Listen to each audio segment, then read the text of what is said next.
Hello friends, मैं study 91 channel से नितिन गुप्ता आप सबका बहुत बहुत स्वागत करता हूं। दोस्तों, हम लोग कवर कर रहे थे हिंदी को, और हिंदी में एक छोटी सी टॉपिक छूटी रह गई थी जिसका नाम था विसर्ग संधि। इसके पहले हम लोगों ने स्वर संधि और व्यंजन संधि के बारे में डिटेल से चीजें कवर कर ली हैं। आज का जो टॉपिक रहेगा ये विसर्ग संधि के बारे में डिटेल से कवर करेंगे। देखिए, थोड़ा सा ध्यान दीजिएगा कि ये चैप्टर, ये वाली टॉपिक जो है थोड़ी सी टेक्निकल है, थोड़ी सी। तो आपको बिल्कुल परेशान नहीं होना है, इतना भी टेक्निकल नहीं यार कि आपसे हो ना पाए। है बहुत आसान, मैंने आसान करने का बहुत कोशिश किया है और हुआ भी है। अगर आप चीजें याद रखोगे तो बहुत ही आसानी से आप विसर्ग संधि को पहचान लोगे और जान भी जाओगे कि होता क्या है। आइए बात करते हैं। कह रहा है कि विसर्ग के बाद, विसर्ग मतलब क्या होता है पता है? जो अह की मात्रा होती है ना, पॉइंट वाले, ये इस तरह के सैंबल होते हैं, इसको बोला जाता है विसर्ग। ठीक है, तो विसर्ग के बाद किसी स्वर अथवा व्यंजन के आने से, चाहे कोई स्वर आए चाहे कोई व्यंजन आए, दोनों के आने से विसर्ग में जो परिवर्तन होता है वही क्या कहलाता है? विसर्ग संधि कहलाता है। तो देखिए, होता क्या परिवर्तन, हमेशा ना कभी भी याद रखो, अगर आपको बड़ा वाला श, छोटा वाला श और खटकोड़ वाला सा, ये तीनों कहीं भी दिख जाए तो आप अपने आप उत्तर टिक कर देना विसर्ग का। ठीक है, हाफ हाफ दिखेंगे, मतलब कि आधा स, आधा श, तीनों आधा आधा रहेंगे। किसका आधा होता है? याद रखो, हर वर्ग का पहला और दूसरा शब्द क वाले छोड़ के, ठीक है, च ट त, तीनों का ऊपर नीचे से एक छोड़ के। भाई 5 वर्ग होते हैं, एक क वर्ग होता है, मतलब क वर्ग की चीजें होती हैं, फिर आके च वर्ग की चीजें होती है, ट त वर्ग और लास्ट में प वर्ग।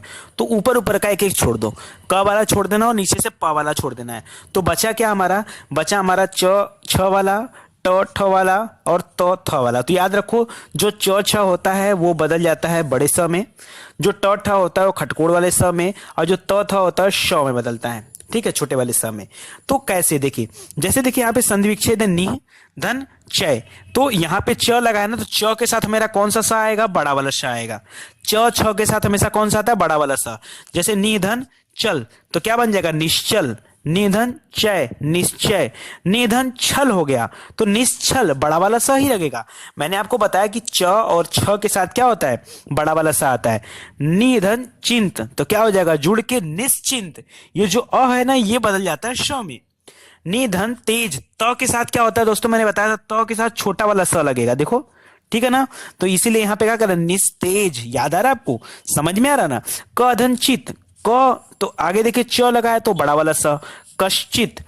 दूधन तर, तो त के साथ लगता है छोटा वाला, तो दुस्तर। निर्धन ठुर, निष्ठुर। देखिए, ट और ठ दोनों के साथ मैंने बताया था आपको षटकोण वाला श लगेगा, तो लगा दिया निष्ठुर। निधन तार, निस्तार। दूधन चरित्र, दुष्चरित्र। नमधन ते, ये बहुत एग्जाम में आता है, नमधन ते, तो नमस्ते। ठीक है, दूधन चक्र, दुष्चक्र। समझ में आ रहा है? तो इसको, और देखिए धनुष धन, धनुधन टंकार, ट ठ के साथ क्या होता है? जैसे निष्ठुर था ना, ठ आया था तो भी षटकोण वाला सा, और ट के साथ भी षटकोण वाला था, धनुष टंकार, धनुष टंकार, ये हो जाएगा। तो दोस्तों याद रखिएगा हमेशा, कभी भी अगर आपको बीच में छोटा वाला स, कोई स मतलब स में से स याद रखिए, सीधा सीधा, छोटा बड़ा षटकोण कोई भी हो तो ये हो जाएगा। लेकिन याद रखिएगा, कभी जब पूरा आएगा ना तो ये अपवाद होते हैं, इसको मत विसर्ग संधि कर दीजिएगा कि अनुधन शरण, अनुसरण। तो यार यहाँ चेंजिंग क्या है? विधन स्मरण, विस्मरण। ठीक है, अनुधन स्वार, अनुस्वार, कभी इसको मत करिएगा, ये जो है अपवाद स्वरूप है। ये जो है अपवाद स्वरूप है कि अनुस्वार को मत कर देना, विस्मरण को मत कर देना गलती से। आप किसको करेंगे? इन्हीं को करेंगे। ठीक है, याद रखेंगे ना आप लोग। थोड़ा सा टेक्निकल इसलिए मैंने बोल दिया कि है टेक्निकल भाई। विसर्ग में कोई परिवर्तन नहीं होता है कभी कभी। कैसे? या तो परिवर्तन नहीं होता है, या तो वही शब्द दोहरा दिया जाता है। जैसे दूधन शासन, तो हो जाता है चाहे दुशासन करिए चाहे दुशासन करिए, दोनों सही है, दोनों सही है, गलत नहीं है। आप ऐसे भी करोगे तो भी सही और ऐसे करोगे तो भी सही है। तो दूधन शासन, दूधन साहस, दुस्साहस या दुस्साहस। निधन संकोच, निसंकोच, निसंकोच, निसंकोच, निसंकोच। ठीक है ना, दोनों एक ही है। निसंतान, निसंतान, निसंतान। निसंदेह, निसंदेह, निसंदेह। ठीक है ना, निशंग, निशंग। तो याद रखेंगे हमेशा ना कि अगर डबल स भी आ जाता है मतलब कि या तो डबलिंग हो जाती है सबकी, और या तो क्या होता है, अगर देखिए यहाँ बड़ा सा रहेगा तो डबलिंग भी बड़े सा की रहेगी, छोटा सा रहेगा तो डबलिंग भी छोटे सा की रहेगी। ठीक है, याद रखेंगे ना। तो हमेशा याद रखिए पूरी की पूरी विसर्ग संधि अभी तक जो चल रही है वो स पे ही चल रही है। तो आसान तो है यार, स को कौन नहीं याद रख सकता, विसर्ग माने श, विसर्ग माने श, इतना नहीं याद रख सकते आप, रख सकते हो यार, कोई दिक्कत नहीं है। आगे देखिए, विसर्ग के बाद यदि क ख या प फ, यही दोनों छोड़ दिया था हम लोगों ने उसमें ना, यही दोनों पिछले वाले में छोड़ा था ना। पिछले वाले में क्या किया था हमने, च छ लेके चले थे, ट ठ लेके चले थे और त थ लेके चले थे। ऊपर का दो, नीचे का जो वर्ग था उसको मैंने छोड़ दिया था। तो एक बार इन लोगों के बारे में बात करते हैं यार, इन लोगों के साथ कौन सा गेम किया जाए। तो याद रखिए क ख अथवा प फ आ जाए तो विसर्ग में कोई परिवर्तन नहीं होता है, कुछ नहीं होता है, इसीलिए तो हम लोग नहीं पढ़े थे। इसीलिए तो हम लोग ने जैसे दिया रजा धन कड़, तो क आ गया यहाँ पे ना, तो रजा कड़ सेम टू सेम लिख देना। पया धन पान, पया पान, प आ गया ना, करण यहाँ पे क आया ना, देखो सब मैं हाईलाइट कर दे रहा हूँ, ठीक है, समझ जाओगे ना। अंतःकरण, प्रातः क आ गया ना, काल, प्रातः काल, अंतःकरण, ठीक है, अंतःपुर, ठीक है, दुख ख आ गया ना। तो याद रखेंगे, देखिए दुख को अपवाद स्वरूप भी जाना जाता है कि भाई क ख में से कुछ भी आए, मैंने बोला था अपवाद ऐसा कुछ नहीं है, और भी जगह कहीं आता है, कई कई जगह आ जाता है, लेकिन आप इसको यहीं पे मानेंगे। इसको कुछ लोग अपवाद स्वरूप मानते हैं, लेकिन आप ऐसा अपवाद स्वरूप इसको नहीं मानेंगे, ठीक है। इसको आप क्या करेंगे कि ये विसर्ग संधि है तो है, ठीक है, विसर्ग संधि पूछेगा और विसर्ग ही है, अपवाद में इसको अलग ढंग पे रखा जाता है, लेकिन आप यही करेंगे, ठीक है। आगे देखिए, यदि विसर्ग के पहले ई या ऊ आ जाए, और ई ऊ कौन सा, छोटा ई छोटा ऊ आ जाए, तो हमेशा याद रखिए कि विसर्ग में जो होता है वो क्या आ जाता है, श हो जाता है, स, षटकोण वाला स, ठीक है, षटकोण वाला श। जैसे देखिए नी धन कपट। अब मैं आपको एक पीछे एक चीज दिखाना चाहता हूं दोस्तों, पीछे आपको एक चीज दिखाना चाहता हूं, वो चीज था ये, जैसे यहां डबलिंग कर रहे थे ना, तो डबलिंग कर रहे थे तो कोई दिक्कत, ठीक उसी तरह से आपका जो यहाँ पे ई और ऊ है, तो याद रखिए ई ऊ कहाँ आएगा, स्टार्टिंग में आएगा, न पे ई की मात्रा नी, इस पे मत चेक करिएगा। छोटा ऊ छोटा ऊ, छोटा ई छोटा ई, छोटा ई छोटा ऊ, याद रहेगा ना। अगर इस साइड, अगर आपको तोड़ने पर इस साइड क्या दिया हो, छोटा ई या छोटा ऊ हो, तो याद रखना बीच में हमेशा खटकोड़ वाला श होगा। जैसे नी धन कपट तो निष्कपट, दू धन कर दुष्कर, चतु धन पाद चतुष्पाद, नि धन कलंक निष्कलंक, नि धन पाप निष्पाप, नि धन फल निष्फल, नि दू धन कर्म दुष्कर्म। याद है ना आपको, याद रखिएगा, छोटा सा ट्रिक है इसका कि छोटा ई छोटा ऊ के साथ हमेशा खटकोड़ वाला स। कोई दिक्कत, आगे बढ़े। देखिए, यदि विसर्ग के पहले अ हो तथा उसके पश्चात कोई भी घोष व्यंजन आ जाए, कोई भी घोष व्यंजन आ जाए, तो घोष व्यंजन होता क्या है, किसी भी वर्ग का तीसरा चौथा पांचवा। अभी हमने ऊपर क्या किया, हर व्यंजन का पहला दूसरा ले लिया भाई, क ख और प फ को एक साथ कर लिया था, उसमें देखा कोई परिवर्तन नहीं होगा। बाकी च छ तो बड़ा वाला स, ट ठ तो खटकोड़ वाला स, और त थ तो छोटा वाला स, ये लाइन से हमने कर लिया था। तो स्टार्टिंग के जो 5 थे वो कंप्लीट हो गए भाई, क ख च छ त ट ठ त थ और प फ, इतना कंप्लीट हो गया। तो बचा का जो 3 4 5 है, जैसे ग घ अंगा, नीचे वाले में ज झ इया, उसके नीचे वाले में ड ढ अड़, उसके नीचे वाले में द ध न, उसके नीचे वाले में ब भ म। तो इनका क्या होगा, इनका क्या होगा, इनका भी तो कुछ ना कुछ होना चाहिए ना। तो याद रखिए, कभी भी वर्ग में अगर 3 4 5 वाली संख्याएं आ जाए, 3 4 5 मतलब जो अभी गिना हूं मैं, और इसके अलावा यर अलावा को भी तो बोला जाता है घोष व्यंजन, यर अलावा क्या माना जाता है, घोष माना जाता है, घोष। तो याद रखिए, अगर ये आ जाते हैं तो हमेशा ओ की मात्रा लगता है, विसर्ग में क्या हो जाता है, ओ हो जाता है। जैसे अधा धन गति, तो तीसरा वर्ड है ना ग, तो ग लग गया, तो याद रखिए यहाँ पे अधोगति हो जाएगा। पया धन द, तो द आ गया ना, द आ गया ना, इधर देखा करिए पायोद, ठीक है। मना धन योग, मनोयोग, ठीक है ना। तेजा धन मैं, ठीक है ना, तेजो मैं। सरह धन ज, सरोज। पया धन धर, पयोधर। मना धन नयन, मनोनयन। कोई दिक्कत दोस्तों, तो बहुत आसान है, बस खाली थोड़ा सा ध्यान देना आपको, थोड़ा सा ध्यान देना आपको। अगर थोड़ा सा ध्यान देकर मेरी बातें आप लोग सुनेंगे तो याद रखिए कि बहुत आसानी से विसर्ग संधि आपकी कंप्लीट। एक तो पूरा का पूरा संबंध है स से, दूसरा क्या होता है, एक बार हमको पूरा स्टार्टिंग का 2 लाइन लेके चलना है, बाद में 3 4 5 लेके चलना है। क्या है यार, क्या दिक्कत है इसमें, ठीक है, थोड़ा और प्रैक्टिस कर लेते हैं इससे संबंधित ताकि और मजा आ जाए। जैसे मनाधन रथ, मनोरथ आता है एग्जाम में आप क्या, मनाधन अनुकूल, मनोअनुकूल। देखो ओ की मात्रा देख कर ना आप वहां स्वर संधि मत मार देना, ठीक है, वहां मत कर देना, ठीक है। अधाधन पतन, अधोपतन, मनाधन विज्ञान, मनोविज्ञान, तपाधन वन, तपोवन, यशाधनदा, यशोदा, बहुत यशोदा तो बहुत आता है, मनाधन बल, मनोबल। तो ये इतने सारे हैं।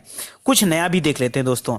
अगर आ आए और कोई स्वर आए तो स्वर जो होता है वो बदल जाता है र में।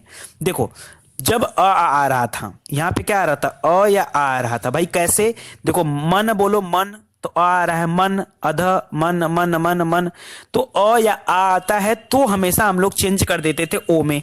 लेकिन यदि अ आ न आए, उसके जगह पे कोई भी स्वर आए, उ ई कुछ भी आ जाए, जैसे दू आ गया तो दू अब फिर आ रहा है, प फ ब भ, भ भी तो आ रहा है। तो देखो ध्यान से समझना, यहाँ पे र जो होता है ना वो उड़ने वाला र हो जाता है, ठीक ना। तो क्या हो जाएगा, दुर्भाग्य। दोस्तों मैं फिर से समझा रहा हूं, बात को समझना, बहुत टेक्निकल है ये पॉइंट, थोड़ा सा आपको ध्यान देना है।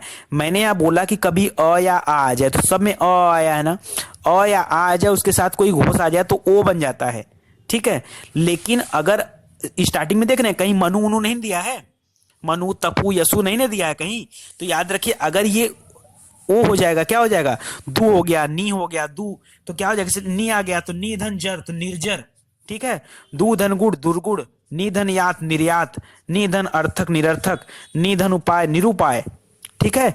तो इस तरह से होगा चेंजिंग। कुछ और भी देख लीजिए, फिर से मैं बता दे रहा हूं आपको, नी धन गुड़ निर्गुण, दू धन मुख दुर्मुख, बही धन मुख बहिर्मुख, दू धन गम दुर्गम, नी धन आशा निराशा, दू धन उपयोग दुरुपयोग। इसी तरह से पुनः धन रचना पुनर्रचना, ठीक है। तो इस तरह से हम लोग इसको देखेंगे। याद रखिएगा खाली आ के साथ एक अलग से नियम होता है, जबकि अगर नॉर्मल होता है ई या ऊ का मात्रा लगता है तो चीजें बदल जाती हैं, चीजें बदल जाती। ठीक उसी तरह से देखिए यहां भी तो बदला था, जैसे ई ऊ आ गया तो षटकोण वाला सा बना दिया था, ई ऊ आ गया तो षटकोण वाला सा बना दिया था उसी तरह से। लेकिन यहाँ पे क्या था कि पहले पद थे भाई, पहले वाले थे ना, पहले और आखिरी वाला जो हमने छोड़ दिया था, क ख और प फ, यही दो थे। लेकिन अगर यहाँ पे क्या आ जाए, कोई भी आ जाए बीच में से, 3 4 5 वाले में से कोई भी आ जाए तो हम ये नियम फॉलो करते हैं, ठीक है। र याद रहेगा ना, यदि विसर्ग के आगे र व्यंजन हो तो विसर्ग का लोप हो जाता है और उसके पहले हर्ष जो होता है वो दीर्घ बन जाता है। जैसे देखो हर्ष दीर्घ बन जाता है मतलब छोटा बड़ा बन जाता है। से नी धन रोग, ये कंडीशन कब लगती है, जब खाली र होता है। देखो र होता है, जब कभी र आ जाए, र र र र र याद है ना, तो नी धन रोग तो नी रोग बन जाएगा, बस यही जो मात्राएं बदल जाएगा, नी रोग, नी धन रस नी रस, नी धन रज नी रज, नी धन रव नी रव। समझ में आ रहा ना। तो कम से कम वीडियो को दोस्तों 2 बार देखिएगा, क्योंकि ये उतना आसान नहीं है, थोड़ा सा टिपिकल जरूर है, लेकिन ऐसा नहीं कि आप समझ नहीं सकते। थोड़ा सा आप समझदार हो, हिंदी आपकी सब्जेक्ट है, तो 1 से 2 बार देखेंगे तो अपने आप क्लियर हो जाएगा। कुछ चीजों में स लगता है छोटा सा, जैसे नमधनकार नमस्कार, पुराधनकार पुरस्कार, भाधनकर भास्कर। तो ये सारी चीजें, ये तीनों थोड़ा सा याद रखिएगा, विसर्ग संधि है। अच्छा यहाँ पे ना दोस्तों बहुत ज्यादा परेशान होने की आपको आवश्यकता नहीं है। आपको केवल ना एग्जाम में खाली यही पूछता है कि विसर्ग संधि होता कहाँ है।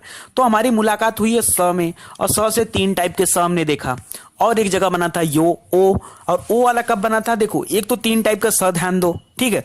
दूसरा आप ओ ध्यान दो, ओ ये जब ओ बन जाता है, कौन सा वर्ग, जब तीसरा चौथा पांचवा होता है और यर लवा होता है तो ओ बन जाता है। ये 2 बात अगर आप ध्यान रखे हो, और उड़ने वाला र हमेशा क्या बन जाएगा यहाँ पे, ठीक है। लेकिन कब, जब छोटी ई लगा या छोटा ऊ या कोई भी स्वर इस साइड आ जाए तो अगर ये 2-3 बातें आप याद रखते हो तो विसर्ग संधि को आप सही कर ले जाओगे।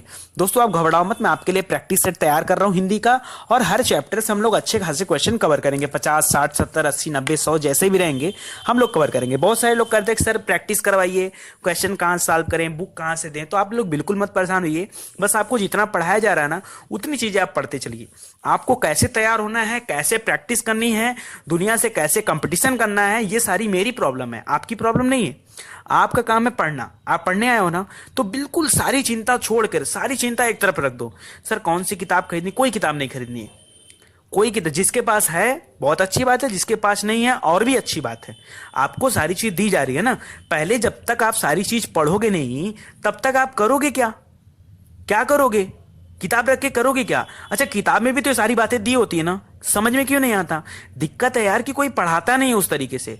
तो अगर कोई चीज आपके सामने दी जा रही है तो एक बार आप पढ़िए, इसके बाद जब आप किताब खोलेंगे ना तो आपको खुद ब खुद समझ में आएगा। और नहीं भी खोलोगे तो इसी वीडियो को 1 से 2 बार देखो, सारी चीजें आपकी इसी एग्जाम में से किसी भी एग्जाम में यहीं से आने वाली हैं। तो बिल्कुल उसके लिए घबराने और परेशान होने की आवश्यकता नहीं है। और एक चीज और दोस्तों, मैं चाहूंगा कि आप प्लेलिस्ट खोल लें और वहां पर एक आपको ब्रह्मास्त्र सीरीज मिलेगा, ठीक है? तो आपके एग्जाम आने वाले हैं और मैं चाहता हूं कि आप एक बार ब्रह्मास्त्र सीरीज में जितने भी तरह के वीडियो दिए गए इन सारे वीडियो को पढ़ लें। क्यों? क्योंकि ब्रह्मास्त्र सीरीज से आपके एग्जाम में 40 से 45% प्रश्न आने वाले हैं। नहीं विश्वास हो रहा है तो एक बार पढ़िए, पढ़ के देखिए और फिर वहां पता चलेगा आपको कि कितनी कितनी इंपॉर्टेंट चीजें आप छोड़ देते हो जो आपको नॉर्मल किसी किताब में नहीं मिलती। क्योंकि आपके एग्जाम में इतिहास, भूगोल, संविधान, अर्थशास्त्र और कृषि, इन चीजों को छोड़कर भी क्वेश्चन आते हैं। और वो क्वेश्चन आते हैं कहाँ से? स्टैटिक जीके से। तो पूरा का पूरा स्टैटिक जीके आपको ब्रह्मास्त्र सीरीज में मिलेगा। एक बार आप प्लेलिस्ट में आ जाइए, वहां से ब्रह्मास्त्र सीरीज को ओपन कर लीजिए, वहां जितना भी वीडियो दिया गया है आप उन सभी वीडियो को देखिए। चलिए, बहुत बहुत धन्यवाद आपका। Thank you so much. और अगर आपको वीडियो अच्छा लगा हो तो प्लीज, अगर वीडियो पे ऐड आता है जो, उस ऐड को पूरा देखा करिए, ऐड को स्किप मत किया करिए। साथ ही वीडियो को शेयर करिए ताकि ज्यादा से ज्यादा लोग वीडियो को देख पाए। धन्यवाद।